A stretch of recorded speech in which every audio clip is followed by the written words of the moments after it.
All right, welcome back, everybody. You're listening to Salty's Live Music. We're here at the Fernandina Beach Songwriters Festival. I've got Jerry Salley here. He's an amazing songwriter. You're going to know what he's done in his life, musician. He's amazing. We're grateful that he sat down with us today before the show, and he's getting ready to go on actually in a little bit. So, Jerry, welcome. Thanks, Brad. It's good to be here today. That's great. Well, you've had such a distinguished career, and I'm not going to tell it because you lived it. So tell the world that, that maybe doesn't know what you've done and how impactful you've actually been. Well, I don't know about that. I've been very blessed, let's put it that way. I grew up in Southern Ohio. My father was a banjo player. Oh, wow. He was not a professional, but he was a great banjo player. And that's really how I got exposed to bluegrass and gospel and traditional country music growing up. And he drugged me around, man, to every ticking party he could find, when I was a kid. And I quickly found out that if you played a little guitar, the girls kind of like that, So there's always a woman in this. There's somewhere. So I thought, well, this might be a pretty cool thing, Yeah.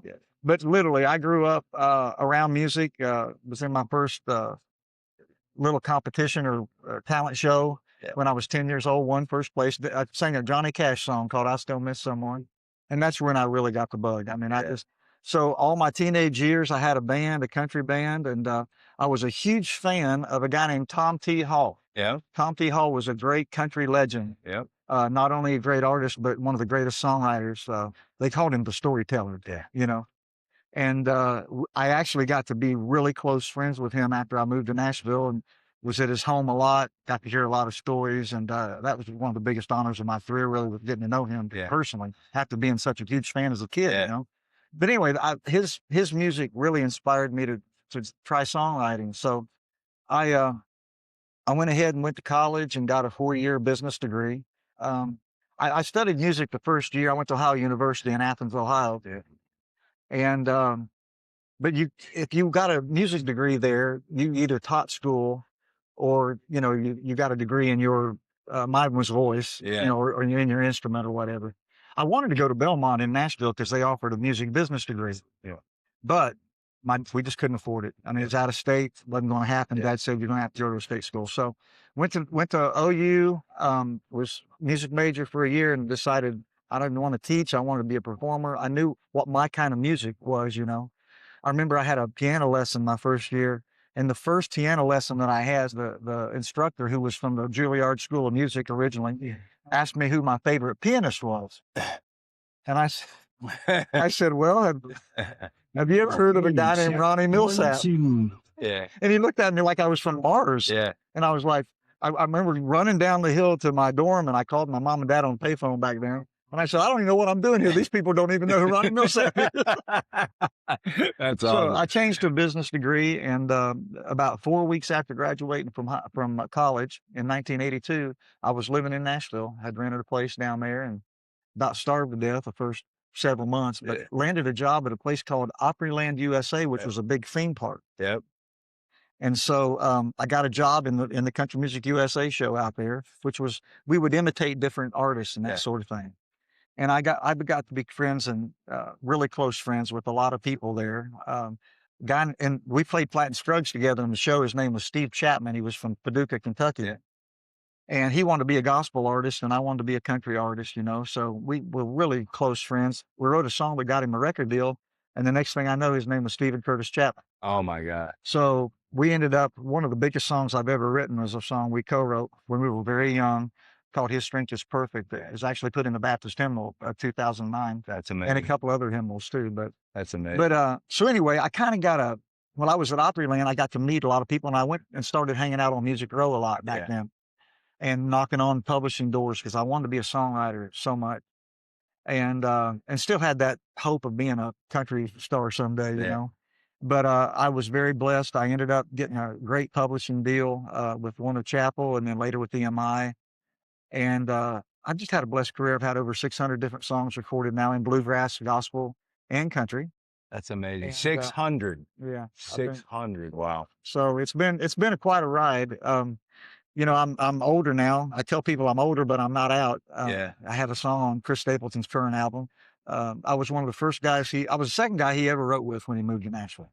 He's pretty good talent. He's pretty strong. Yeah. And he's a great guy, and he's been really good to me. We had a song on his Traveler album, his debut album, that has really done well. A song called Outlaw State of Mind. Yeah. Yeah. But he and I and Ronnie Bowman wrote that. And we also wrote It Takes a Woman on the current album. Yeah. So anyway, it's been an incredible ride. I mean, that's amazing. I mean, 600 though, that's just, you're good. There's no, that's not luck. You get maybe 1 to 6, maybe 600's not luck. And I know people may not believe this, but it's still a thrill anytime you get a song recorded by an artist, you know, that you really like, especially. But as I've gotten older, country music changed quite a bit about 20 years ago, 15 years ago. And I kind of went back to my bluegrass roots. Yeah. And so I do a lot of bluegrass records. I'm very blessed to get played a lot on Sirius XM radio. And I literally woke up this morning. I've got a brand new album called The Believer that came out last month.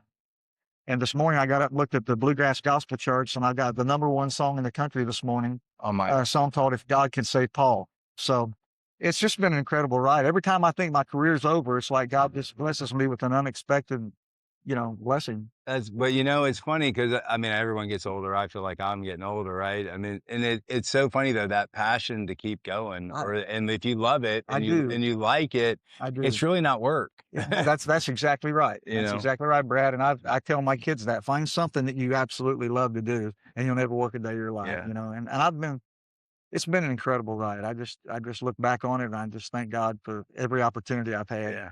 Well, I mean, I'm glad everyone mentions God. That's a good thing because a lot of people don't. So I wanted to ask you one thing though. Yeah. What do you think about the changes? Like what I grew up with country, right? Versus I'm 57 versus kind of what country is. I know you're a country connoisseur. That's what you want to be.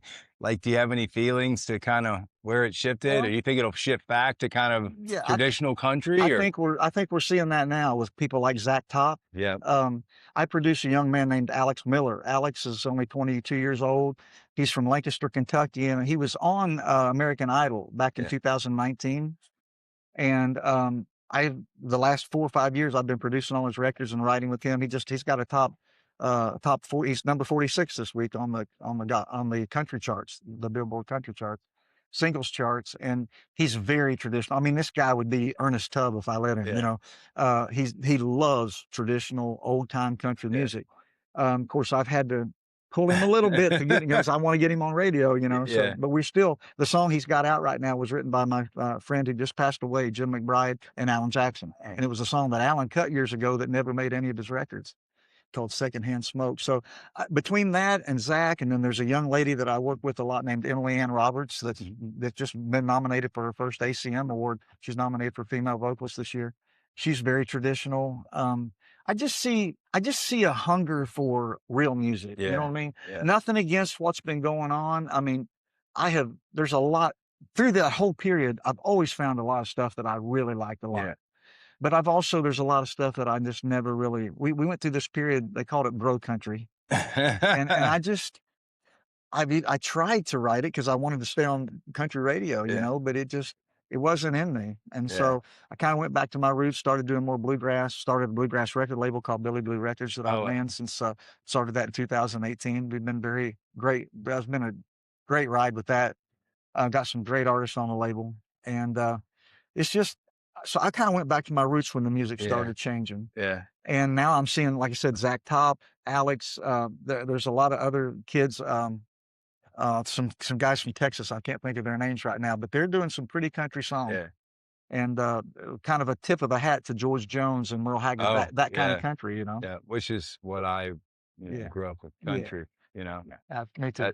So on your record label, I mean, was that something new to you that you got into the record label side, or what happened? I produced a lot of records over the years, and I was producing a lot of independent acts in the bluegrass world and gospel world and country world. And they would always say to me, "Man, we wish you had a record label, because we're having to do this all ourselves." So in 2018, I live in Hendersonville, Tennessee, just north of Nashville. And there's a long-standing gospel company there called Daywind Music Group. And they've been around for almost 40 years now. They're very successful. And they do a lot of Southern gospel, quartet kind of stuff. But the same clientele or fan base, you might say, that buys the Southern gospel. They love bluegrass. Yeah. And there's a lot of bluegrass in that, and there's a lot of gospel style stuff in bluegrass music. So I went to them. I had this idea for starting this record label and to partner with them because they had every asset, that I needed to be successful. And they loved the idea. So we started this label called Billy Blue Records, and it's done really well. We've started Billy Jam Records, which Alex Miller is on now. And then we've started now a third label called Thoroughbred Records, which is just bluegrass gospel. There's a lot of bluegrass musicians that only do gospel music.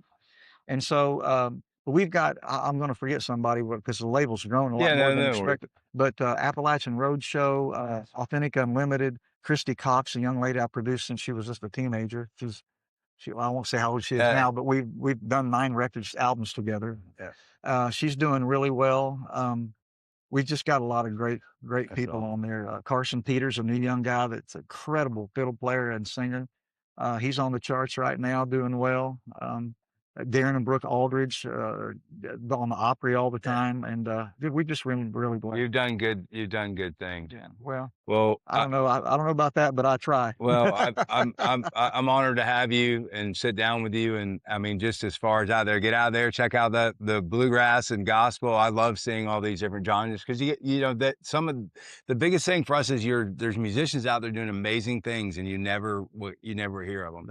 And that to us was our you gotta like bring them up somehow. Well, right? You bring up a great point, Brad, because yesterday I taught a little songwriting workshop here, and it can get discouraging to songwrite, especially people who are just pure songwriters, because everybody, the general population, just assumes the singer wrote the song.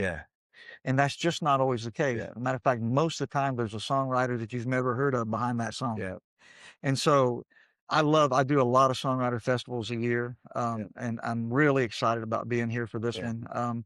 This is my first year at this one, and it just gives us an opportunity to share the stories, how we came up with the ideas, and why we wrote the songs, and what inspired us to write the songs, and it's just a great opportunity for people to get to put the actual author of the song face with it. Absolutely. Well, it's been an honor, Jerry. Thank you, Brad. And thank you for spending time with us. It's nice to meet you. I'm excited. I'm excited to follow all your new ventures, and we'll be supporting from our end. So thank you, man. I appreciate that so much. And thanks for your time today. Thank you so much.